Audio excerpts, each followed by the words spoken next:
गले का हार बेचारी का फांसी का फंदा बन गया। जैसे ही खूनी ने हार खींचा, बेचारी कुछ नहीं कर पाई।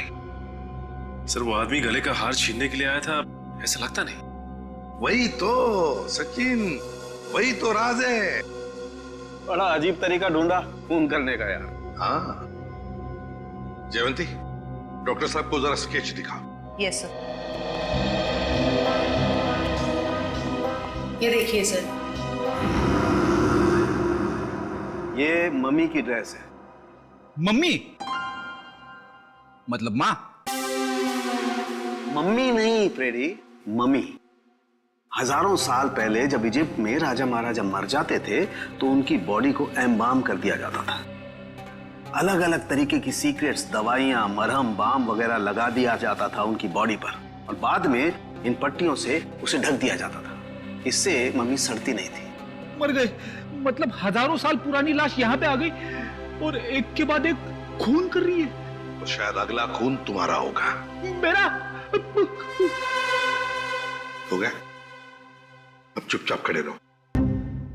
और एक बात ध्यान में रखो, मम्मी कभी सड़ती नहीं है और ना मम्मी कभी जिंदा होती है।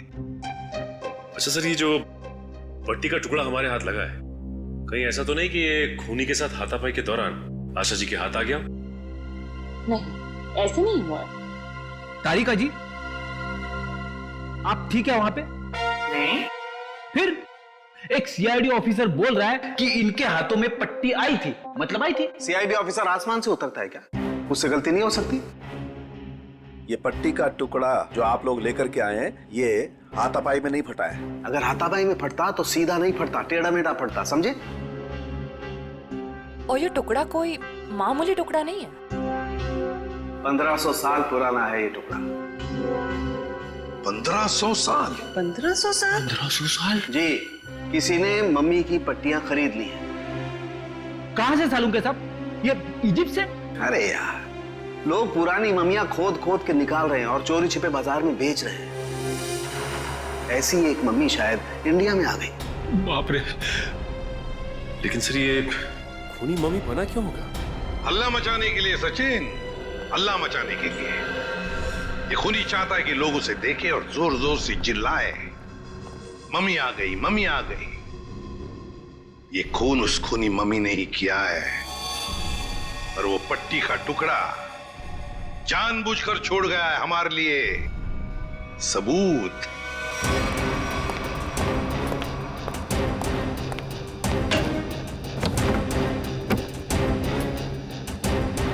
आज तो मैं इस मम्मी का काम तमाम कर दूंगा।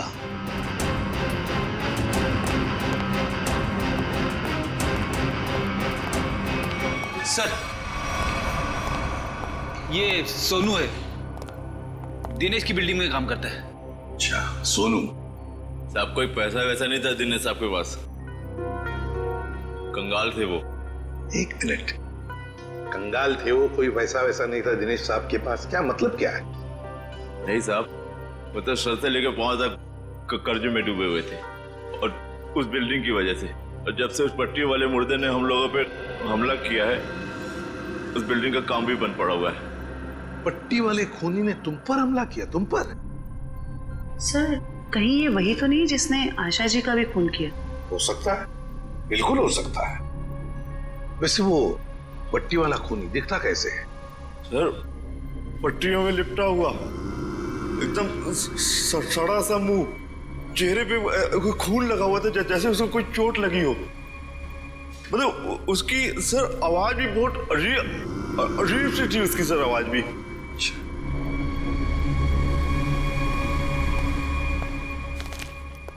एक मिनट, क्या वो ऐसा दिखता था? हाँ साहब, यही तो था वो। चलो ठीक है, तुम जा सकते हो। अगर जरूरत पड़ी तो हम तुम्हें फिर से बुला लेंगे। सर ये जो कोई भी आशा जी का खून करने के लिए आया था, या तो पहले से मम्मी बन के आया था, या फिर पार्टी में आने के बाद उसने अपना हुलिया बदला है। सर काम करते हैं, पार्टी का फुटेज देखते हैं।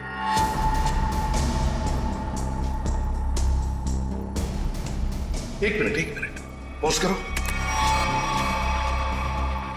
ये देखो, ये है ना महेश, आशा जी की बेटी सुलेखा का पति महेश।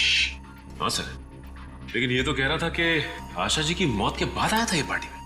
झूठ बोला हमसे, वो झूठ बोला। जयवंती सर फोन करके बुला लो उसे अभी, Yes. इसी वक्त।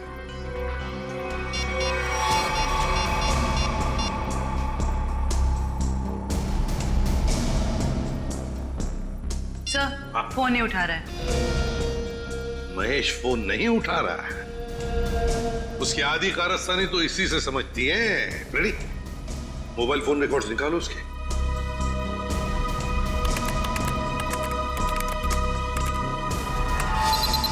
सर, ये रहे महेश के फोन कॉल रिकॉर्ड्स। 40 बार फोन किया है एक ही नंबर पे, और ये नंबर तो उसके सासू माँ का है। सर, सासू माँ से इतना ज्यादा लगाव? इस महेश से मिलना पड़ेगा। महेश। एक्सक्यूज मी,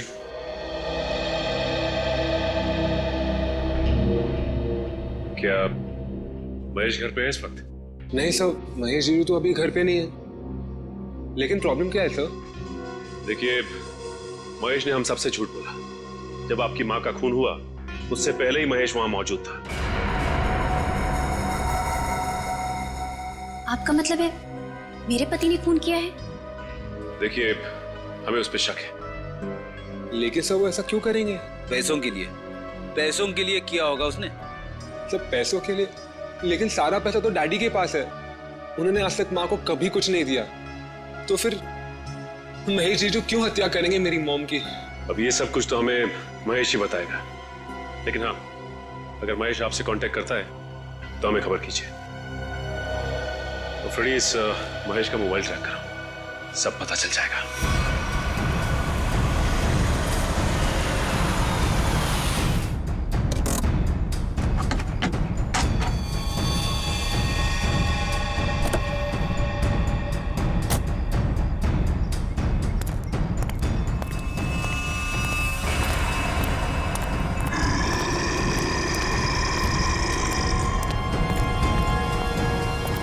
आज ये पट्टियों वाला मुर्दा मिल जाए बस।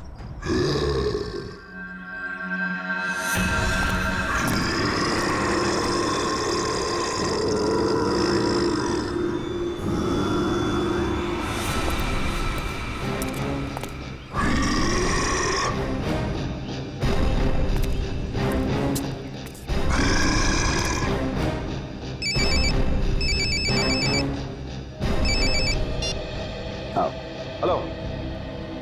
हाँ हाँ जीतू भाई, हाँ आपके लिए खुशखबरी है। हाँ जी, बिल्डिंग का काम बहुत जल्द शुरू होने वाला है। कोई मजदूर वहाँ काम करने को तैयार नहीं है। क्या तुम वहाँ का सारा काम खुद करोगे? नहीं जीतू भाई, मैं उस वजह को ही खत्म कर दूंगा जिसके कारण सारे मजदूर डरे हुए हैं। आज उस पट्टी वाले मुद्दे का दी एंड है। मैं आपको बाद में फोन करता हूँ।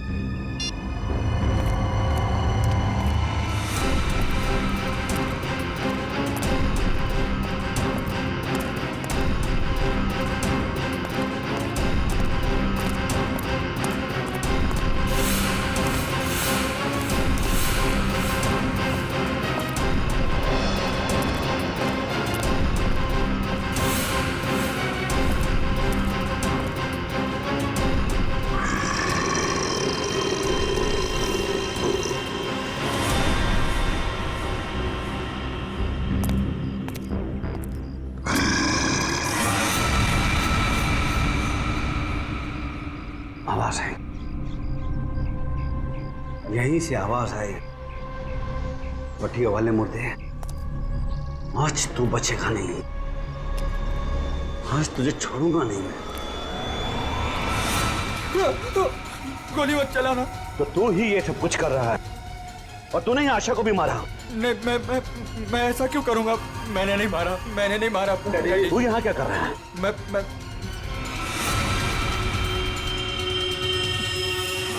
डैडी, वो आपके पीछे है। ना महेश, मैं तेरी किसी भी चाल में आने वाला नहीं। मैं सच कह रहा हूँ, वो पट्टी वाला मुर्दा आपके पीछे ही है।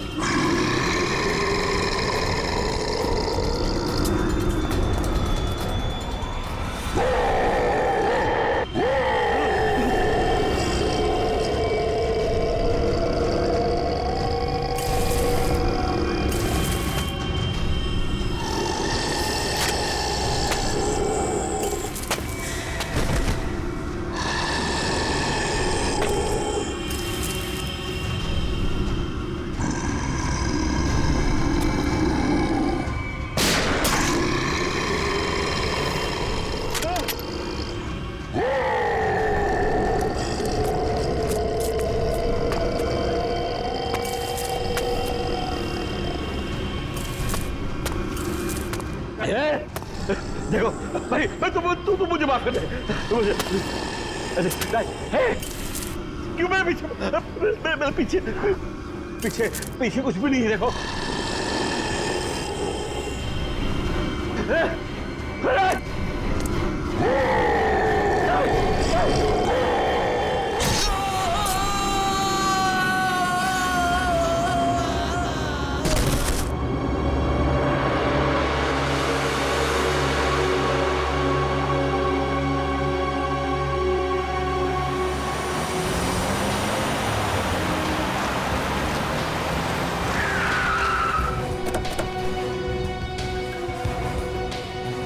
सर, मोबाइल कंपनी वालों से पता चला है कि ये दिनेश का मोबाइल भी यहीं पे है। इससे पहले महेश दिनेश को नुकसान पहुंचाए, हमें उसे बचाना होगा।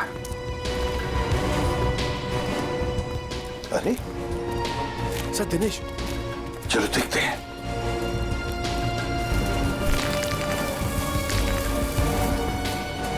माय गॉड, ये तो जिंदा है। सच, जल्दी से एम्बुलेंस बुला, जल्दी। फ्रेडी, जयवंती, देखो आसपास। Yes sir.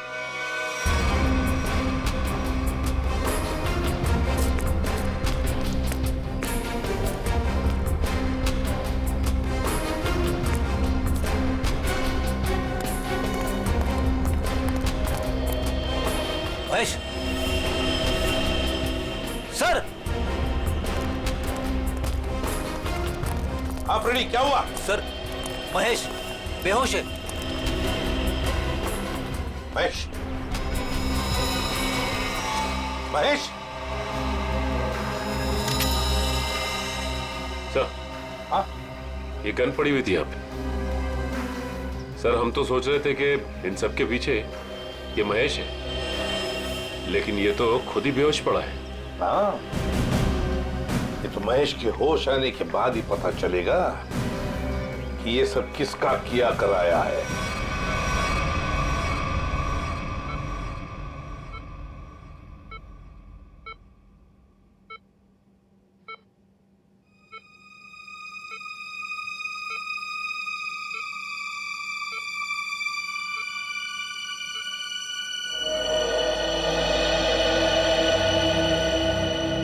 डॉक्टर साहब, अब कैसी तबीयत है मेरे पापा की?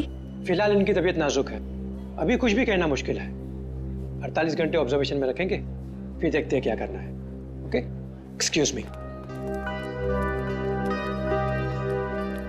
मैं कभी सोच भी नहीं सकती कि मेरा पति इतना घिनौना मुजरिम निकलेगा। पहले तुमने मेरी माँ को मार दिया और अब मेरे पापा पे तुमने हमला किया। ये तुम क्या कह रहे हो सुलेखा? तो मैंने ऐसा कुछ भी नहीं किया है। मैं निर्दोष हूँ, बेकसूर हूँ। मैं हर मुजरिम यही कहता है कि उसने कुछ नहीं किया, वो निरपराध है। लेकिन सारे सबूत उसी आदमी की तरफ उंगली उठाकर कह रहे हैं कि ये इस आदमी ने किया है, और वो आदमी है तुम। लेकिन सर, आपके पास ऐसा कौन सा सबूत है जो ये साबित करता है कि खून मैंने किया है? एक हो तो बताए। सबसे पहले तो तुमने हमसे झूठ बोला कि तुम पार्टी में देर से गए, लेकिन सीसीटीवी फुटेज साफ साफ दिखा रही है कि तुम पार्टी में पहले ही मौजूद थे, आशा जी की मौत से पहले। सबूत नंबर 2, 3 दिनों में 40 फोन किए तुमने आशा जी को, जबकि तुम उन्हीं के घर में रहते थे। इतने सारे फोन कॉल करने की वजह? और जिस वक्त क्राइम सीन पर दिनेश जी मिले, उस वक्त सिर्फ एक ही आदमी मौजूद था, वो तुम थे। मैं डर गया था सर, डर गया था। दरअसल बात यह है सर कि मैं नया बिजनेस चालू करना चाहता हूँ, और जिसके लिए मुझे पैसों की जरूरत थी, और मैं चाहता था कि वो पैसे मुझे सासू माँ जी दे दे। बस सर, इसीलिए मैं उन्हें बार बार कॉल कर रहा था, और कोई वजह नहीं है सर। तो इनके कहने का मतलब है कि ये पार्टी में पैसे मांगने के लिए गए थे आशा जी से, है ना? हाँ सर, उस दिन मैंने देखा कि ये लोग बिजनेस के लिए मुझे पैसा नहीं दे रहे, और सासू माँ को लाखों करोड़ों के गहने दिए जा रहे। और तुमने गुस्से में आकर मार डाला आशा जी को? नहीं, मैंने उन्हें नहीं मारा। मैंने कहा ना, मैं उनसे पार्टी में बात करने गया था, पर मेरे बात करने से पहले ही उनका मर्डर हो चुका था। नहीं महेश जी, कौन विश्वास करेगा तुम्हारी इन बातों पर? पहले तुमने आशा जी को मारा, फिर दिनेश जी के पीछे पड़े, और वो भी कहां पर? अंडर कंस्ट्रक्शन बिल्डिंग में। वाह, ये गलत इल्जाम है। मैं वहां पर उनसे भी बात करने गया था, मैंने नहीं मारा। ऑफिस में नहीं जा सकते थे, घर में नहीं जा सकते थे? उनसे बात करने में ऑफिस से गया था, पर जब मैं ऑफिस पहुंचा सर तो वो निकल चुके थे अपनी साइट पे सर, इसीलिए मैं साइट पर चला गया। पर जब मैं साइट पर गया तो सर मैंने देखा कि एक पट्टी वाले मुर्गे ने उन्हें धक्का दे दिया वहां से सर। आशा जी और दिनेश जी पर उस मम्मी ने हमला किया? हाँ सर। पंकज, ये तो उस आदमी ने किया है जो दुनिया को दिखाना चाहता है कि ये किसी इजिप्शियन मम्मी ने खून किया है। पर वो हमारे परिवार के पीछे क्यों पड़ा है? तो डॉक्टर साहब कह रहे थे ना कि इस तरह की पुरानी और महंगी पट्टियां आसानी से नहीं मिलती। सचिन, सेंट्रल स्टेट लेबोरेटरी से पता लगाएंगे कि पट्टियां कहां से और कैसे मिली है। मैं सीआईडी से आपसे मिलना चाहती हूँ। डॉक्टर चारू, आप ही? हाँ, मैंने ही आपको फोन किया था। डॉक्टर चारू, इस पट्टी को पहचानती हैं? ओह माय गॉड, ये पट्टी आपको कहाँ से मिली? ये पट्टी तो हमारी लैब से चुराई गई थी। इस सिलसिले में एक डॉक्टर को काम से भी निकाल दिया गया। आइए।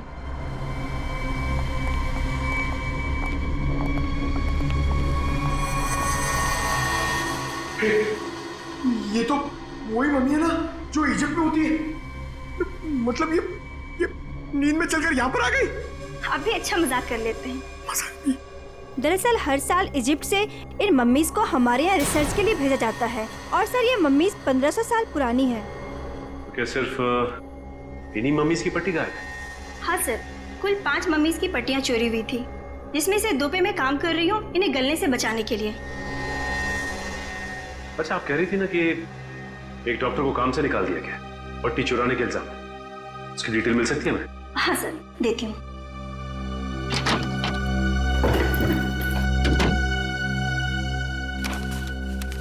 ये है सर मिस्टर ज्ञान, इन्हें काम से निकाल दिया गया। इन्होंने पट्टियां चोरी की या नहीं ये तो मालूम नहीं, लेकिन इन मम्मीज की देखरेख यही करते थे।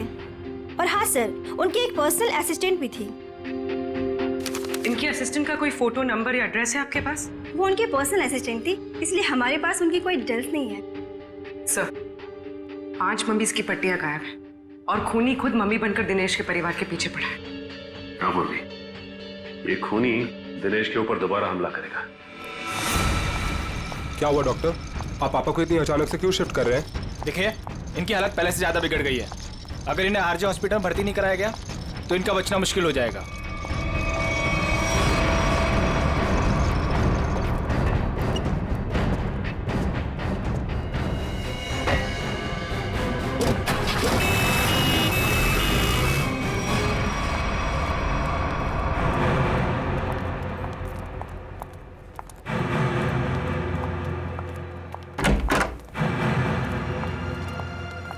दिनेश जी तो कहीं दिखाई नहीं दे रहे यहाँ पे। वही तो, चलो देखते। अरे डॉक्टर साहब। हाँ जी। ये पेशेंट मिस्टर दिनेश का है? हाँ जी, उनको तो डिस्चार्ज दे दिया है। क्या मतलब तबीयत सुधर गई थी उनकी? नहीं, तबीयत तो नाजुक ही थी, पर उनके परिवार वालों को शायद भरोसा नहीं था कि उनका यहाँ अच्छा इलाज होगा। तो उन्होंने दूसरे डॉक्टर को फोन किया और वो यहाँ से दूसरे हॉस्पिटल ले गए। कौन से hospital? RJ hospital. RJ hospital, उसका नंबर तो होगा ना यहाँ पर? हाँ जी, रिसेप्शन पे होगा। चलिए आइए बात करा देता हूँ।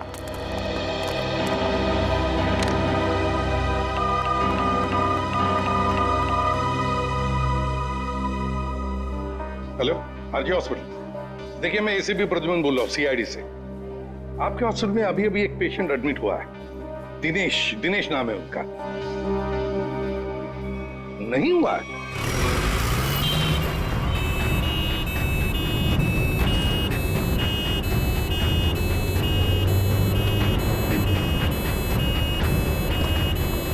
काम हो गया बॉस, तीर कमान से निकल चुका है। आप निशाना तैयार रखो।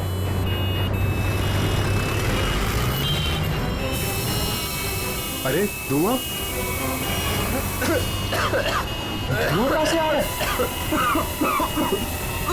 अरे गाड़ी रोको, गाड़ी रोको, गाड़ी रोको।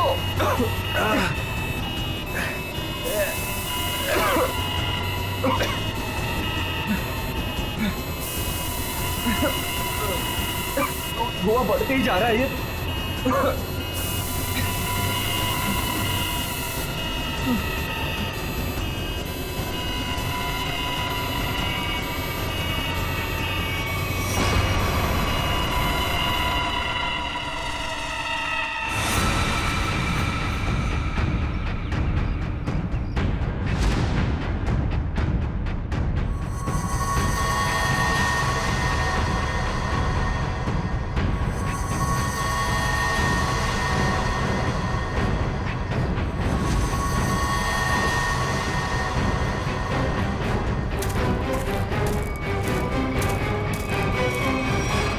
क्यों?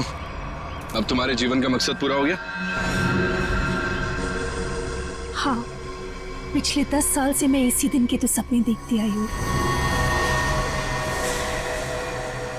और देखो, आज मेरा सपना पूरा हो गया।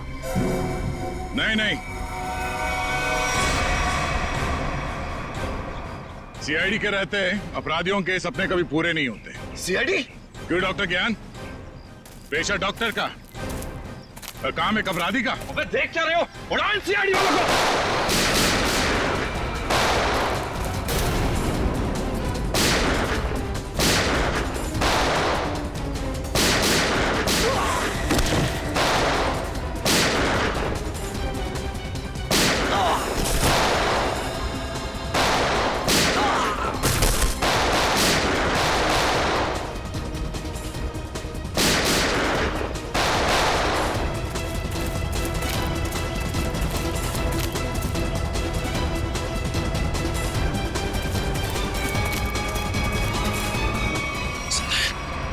सबके सब बेहोश हैं, इनको होश में आना पड़ेगा।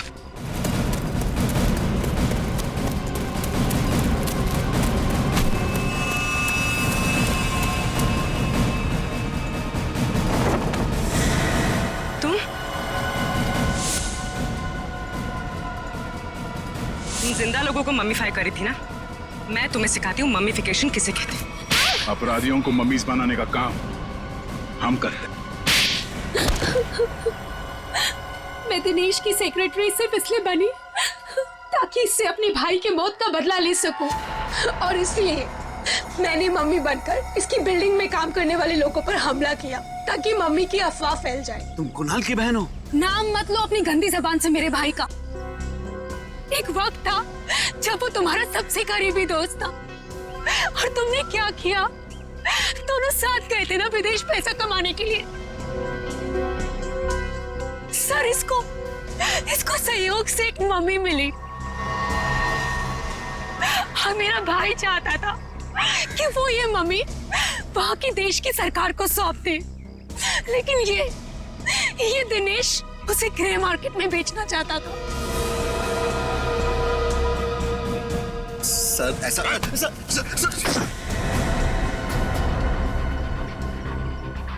जब कुणाल ने कहा कि वो पुलिस के पास जाएगा तो मैंने उसे मारकर जमीन में गाड़ दिया और मम्मी बेचकर अमीर बन गया। वाह, बहुत अच्छा काम किया तुमने। पैसों के लालच में तुमने दोस्ती को जमीन में गाड़ दिया। मुझसे गलती हो गई सर, मुझे माफ कर दीजिए आप। अब ये तो समझ में आ गया कि तुमने नताशा को नौकरी पे इसलिए रखा क्योंकि तुमने कुणाल की बहन को देखा नहीं था। अगर ये बात समझ में नहीं आई कि डॉक्टर ज्ञान इस सब में तुमने इसका साथ कैसे दिया? मैंने ये सब पैसे के लिए किया। पैसों के लिए अपराध के दलदल में कूद गए तुम। और नताशा, तुम्हें पता कैसे चला कि तुम्हारे भाई का खून इस दिनेश ने किया? जब कई दिनों तक भैया की विदेश से कोई खबर नहीं आई तो मैं उनका पता लेने के लिए इसके घर गई थी, और वहां मैंने सुना कि अपनी बीवी को बता रहा था कि किस तरह इसने मेरे भाई का खून कर दिया और उसे जमीन में गाड़ दिया। आशा ये सब पहले से जानती थी, और इसलिए मुझे उसको मारने का कोई पछतावा नहीं है। पछतावा होगा, तुम सबको बहुत पछतावा होगा जब कानून तुम्हें कड़ी से कड़ी सजा सुनाएगा, शायद फांसी।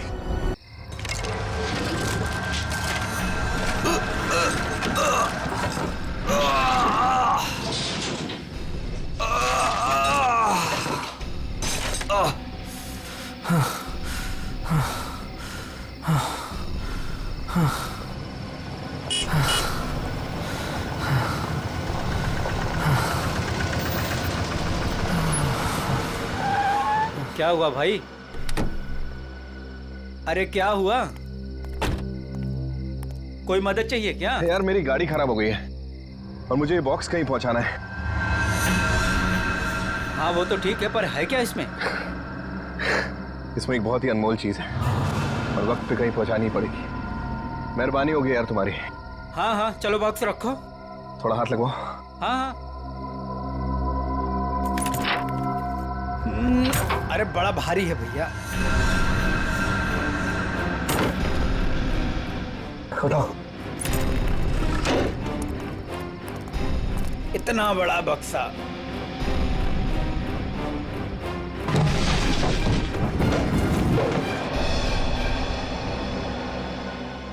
ये एड्रेस है, इस बक्से को इस जगह छोड़ देना। क्या मतलब है? आप नहीं आ रहे हो? एक मिनट, ये कुछ पैसे रखो, इसे सही जगह पहुंचाओ। बक्सा उतारिए। हाँ? मैंने कहा ना बक्सा उतारिए। अरे मुझे नहीं करनी आपकी मदद। अरे बेवकूफ समझा आपने? हाँ, बक्से में क्या है क्या नहीं है। तुम ये सब रखो यार, लेकिन टाइम पे बक्सा जिस एड्रेस पे बोला है वहां पहुंचा देना। हाँ देखिए मेरी एक शर्त है, बक्सा खोल के देखूंगा मैं। अरे क्या है क्या नहीं है इसमें। सुन मेरी बात सुन, मेरी नौकरी चली जाएगी, इसे मैं नहीं खोल सकता। बस पास में ही तो जाना है, प्लीज लेके जाओ ना यार। ठीक है भाई, भरोसा करता हूं मैं। इंसान इंसान के ही काम आता है।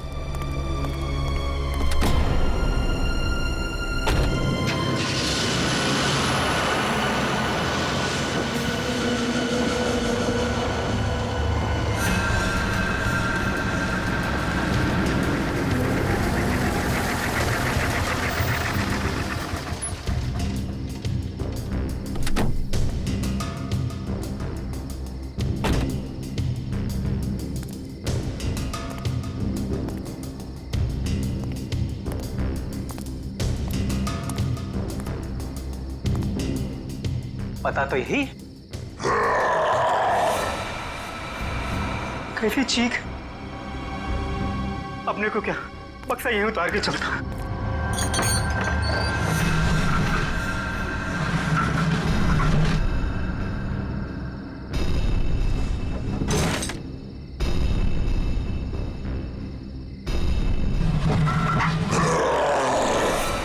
बक्से में से चीख। हे भगवान।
जरा जल्दी जल्दी हाथ पैर चलाओ तुम लोग सब लोग। 15 दिन में ये बिल्डिंग पूरी करके देनी है हमें, बहुत नहीं है हमारे पास। और सोनू तू इतना सुस्त क्यों है? खाना वाना नहीं खाता क्या? चल जल्दी काम कर। कौन है वहां पे? मैंने पूछा कौन है वहां पे? अभी तो बिल्डिंग का काम भी खत्म नहीं हुआ है और अभी से बिल्डिंग टूटने लगी। सोनू जरा देख तो।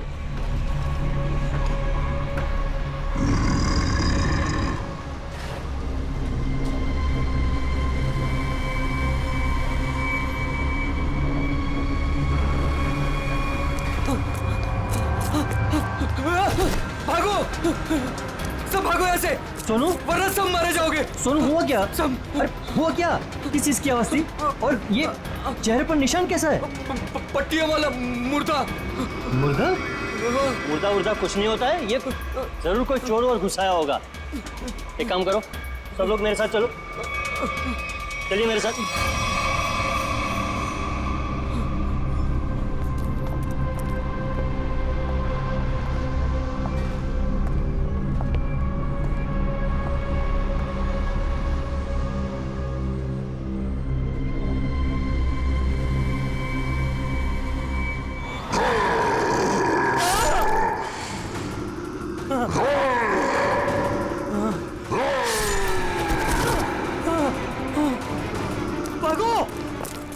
भागो सब यहाँ से भागो, पट्टियों वाला मुर्दा, भागो।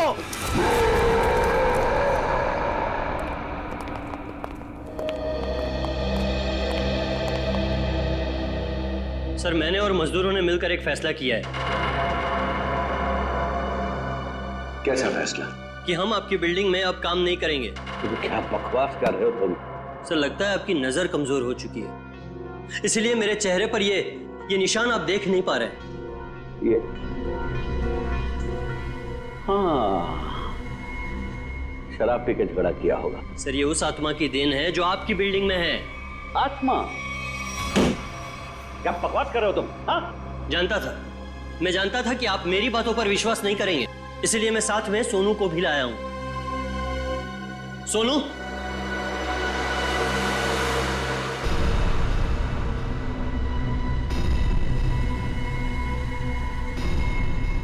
देखिए सर, बेचारा इतना घबरा गया है कि कुछ बोल नहीं पा रहा है।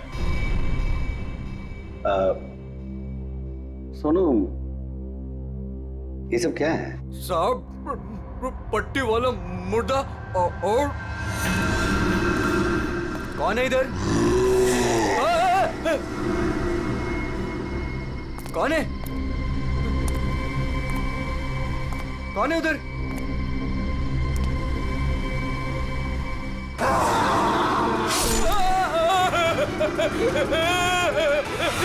मुझे लगता है कि तुम सब लोग काम कम और नशा ज्यादा करते हो, तभी ऐसी बहकी बहकी बातें कर रहे हो। सर अगर हमारी बातों पर यकीन ना हो तो कोई दूसरे मजदूर रख के क्यों नहीं देख लेते? जब वो अपनी आप बीती सुनाएंगे तब तो आपको विश्वास हो जाएगा ना। बिल्कुल रख लूंगा। इस शहर में मजदूरों की कोई कमी नहीं है। इस शहर में काम की भी कोई कमी नहीं है।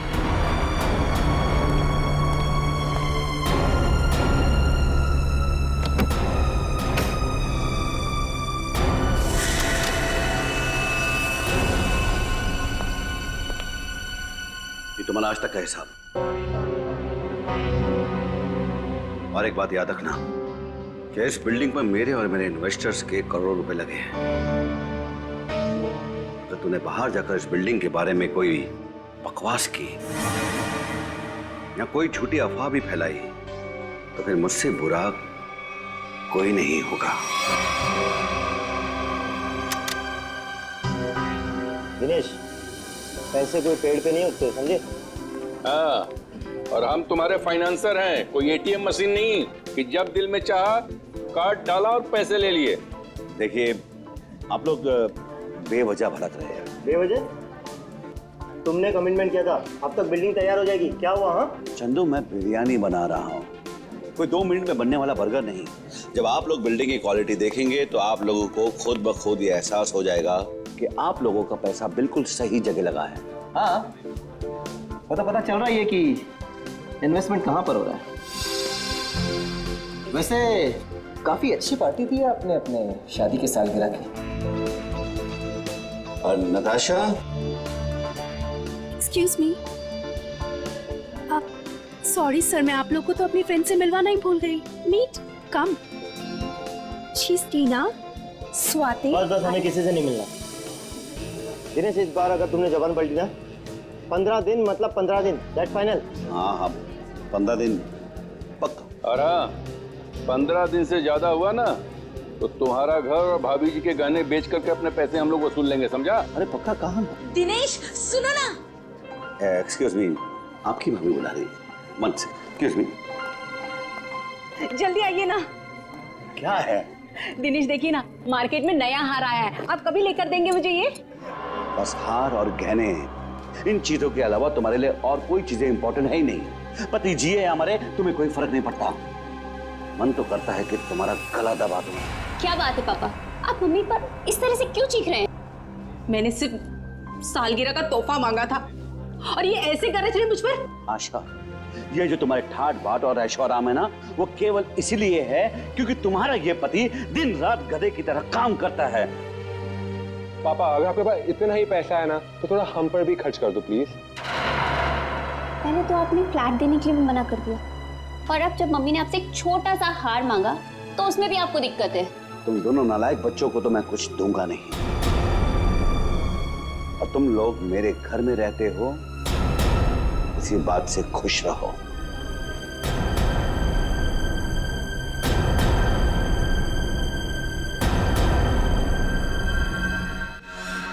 नहीं चाहिए मुझे नकली जेवर।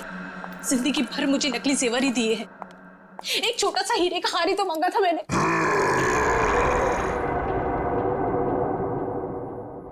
कौन कौन है वहां? कौन है वहां? कौन है वहां?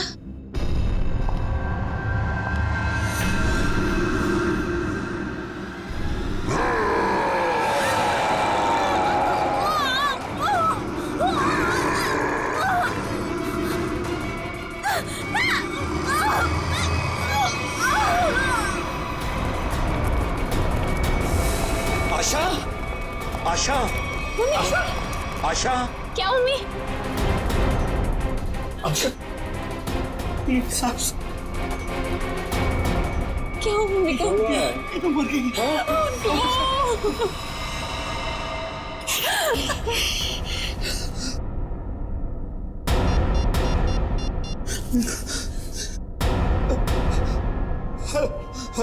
Hello, CID.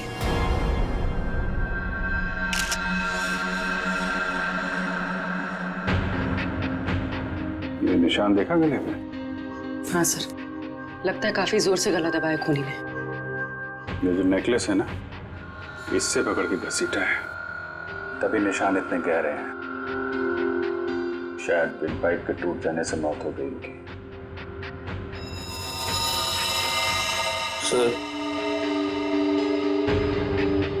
सर खून के निशान कॉरिडोर में यहाँ तक आए हैं और आशा जी की चप्पल। अपने आप को बचाने में बहुत स्ट्रगल किया होगा इन्होंने, पर खूनी ज्यादा ताकतवर निकला। Excuse me, excuse me. एक सेकंड, एक सेकंड।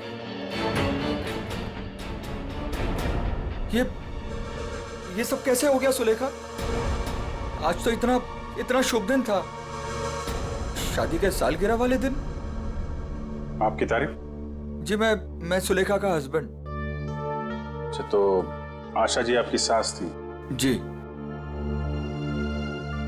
सास ससुर की एनिवर्सरी पार्टी में आप काफी लेट नहीं आ रहे हैं?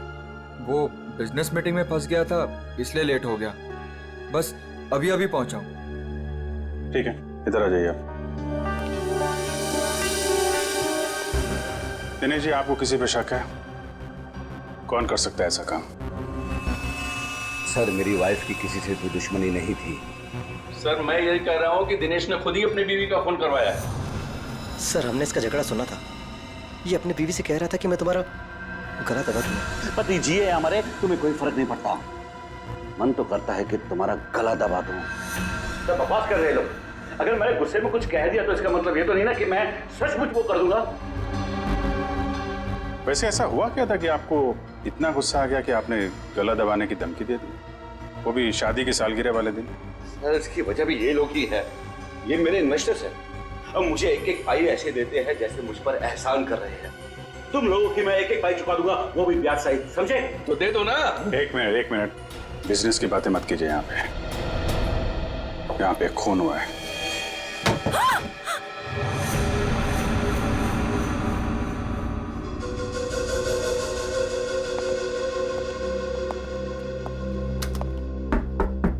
कौन है अंदर? दरवाजा खोलो।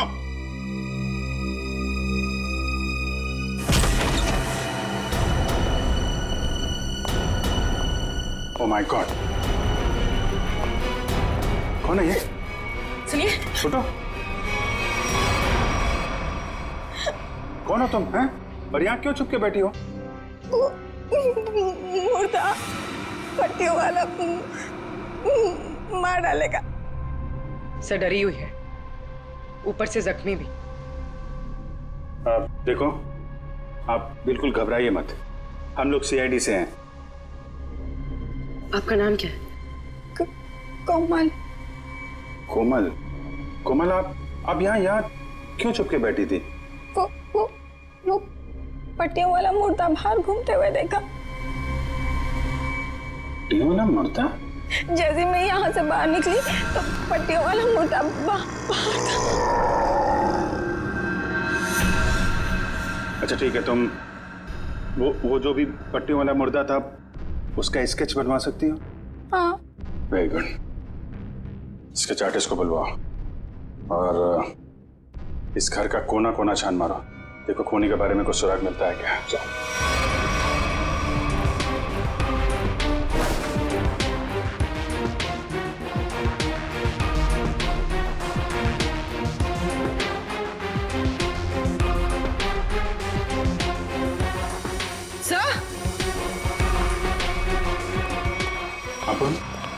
सर ये पट्टी मिली है। क्या? यहाँ पर।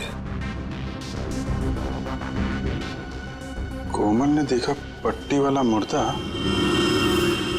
और यहाँ पे पट्टी का टुकड़ा मिला। सर स्केच तैयार है। तो ये है वो पट्टी वाला मुर्दा। इस मुर्दे का और इस पट्टी का क्या राज है, जल्द से जल्द पता लगाना होगा।